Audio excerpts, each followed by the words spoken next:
Plus de 300 lycéens de seconde s'installent dans le stade du lycée numéro 94 de Beijing. À 15 h heure locale, les papiers sont distribués et ces étudiants commencent à travailler sur les questions. Ce n'est pas un examen ordinaire alors que les sujets sont proposés par des experts chinois et français de mathématiques. Zhang Jingsong, adjoint au rédacteur en chef de la maison d'édition de l'éducation du peuple, est parmi ces experts. En Chine, les étudiants passent souvent des examens de sélection. Ils consacrent donc plus de temps aux exercices que les lycéens français. Les raisonnements et les calculs sont plus complexes en Chine qu'en France. Par exemple, l'absolu est un point de base dans les mathématiques des collèges chinois, ce qui n'est au contraire pas exigé en France. On recherche donc des points de vue communs. Selon M. Zhang, dans cette épreuve, les experts mettent en valeur les calculs, les raisonnements, les imaginations intuitives et les constructions de modèles. Envers les résultats, il tient ses propres constats. Nous ne nous intéressons pas aux notes des étudiants. D'un côté, nos lycéens chinois sont très forts en géométrie. De l'autre côté, selon nos observations des classes françaises et des recherches sur leur matériel pédagogique, les étudiants français règlent mieux les questions mathématiques, telles que la division, l'algèbre, la cote, etc. 16 000 lycéens chinois de seconde provenant de 14 provinces et près de 10 000 étudiants français ont commencé à répondre simultanément à cette épreuve. Zhang Qifei, l'une des participantes, présente ses idées sur les questions qu'elle a déjà résolues.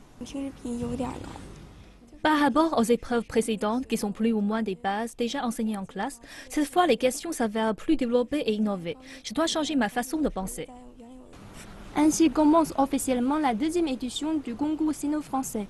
Organisé pour la première fois en 2014 dans le cadre des célébrations du 50e anniversaire des relations diplomatiques entre la France et la Chine, le concours a connu un grand succès alors que 28 258 jeunes étudiants de 50 établissements y avaient participé.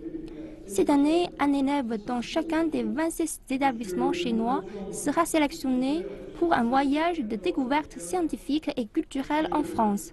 À l'inverse, 26 jeunes gagnants français auront à leur tour la chance de découvrir la Chine. Je me réjouis que ce concours permette à plus de 20 étudiants français de venir en Chine parce qu'ils vont pouvoir découvrir une civilisation, découvrir des Chinois et des Chinoises, c'est le plus important. Nos pays ont des relations d'État à État, mais ce qui est important, c'est de connaître les personnes. Et j'espère que dans l'autre sens, les Chinois qui vont gagner le concours apprécieront la France, qu'ils aimeront la France, qu'ils apprendront peut-être le français aussi un jour. Bref, tout ça, ça va dans le sens d'un meilleur avenir pour tout le monde. Au XVIIIe siècle, l'empereur Qianlong invita des mathématiciens français. Durant la période du XIXe siècle, des mathématiciens chinois ont rendu visite en France. Et depuis la révolution chinoise de 1911, la Chine et la France cultivent toujours ces contacts.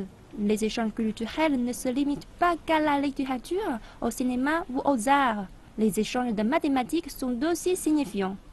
Lors de cet événement, les étudiants chinois et français excellents en mathématiques se distinguent. Ils partageront leur énergie lors des échanges culturels entre les deux pays.